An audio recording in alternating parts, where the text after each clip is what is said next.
শোনেন আপনি? হ্যাঁ? এটা দিয়ে কি শোনেন? এটা হলে মানে স্বাস্থ্য সংক্রান্ত হ্যাঁ। এই যে ওষুধের অপব্যবহার, মানে বেশি মাত্রায় ব্যবহার, তারপরে অ্যালকোহল জাতীয় যে ওষুধ, মানে পানীয় পান করে না, হুম। মানে এগুলো সম্বন্ধে ডাক্তার খুব নাম করা বড় ডাক্তার। এটা কি এফএম রেডিও শোনেন না FM mobile? Radio FM radio চলে চলে। 106.0 রেডিও, এটা শুনি। আর এখন তো আমার ই নাই। আর কিছু কয় না? এখন শোনা আছে এখন শোনেন, এখন শোনেন, এখান হ্যাঁ এখন শুনতে আছেন? হ্যাঁ এখন এখন এখন শোনা আছে, ক্লিয়ার।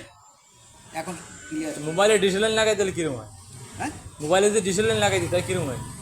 মোবাইল। মোবাইলে ডিসেলাইন লাগাই দেবো। আচ্ছা, এখন আসতেছে কারণ কি? এখন আসে হ্যাঁ। এই মোবাইলের সাথে আমারটা সংযোগ করছি, আমার লাগে। হ্যাঁ, বুঝছেন বুঝছেন। হ্যাঁ, তাই ভালো আছেন আল্লাহ দিল না? ঠিক আছে।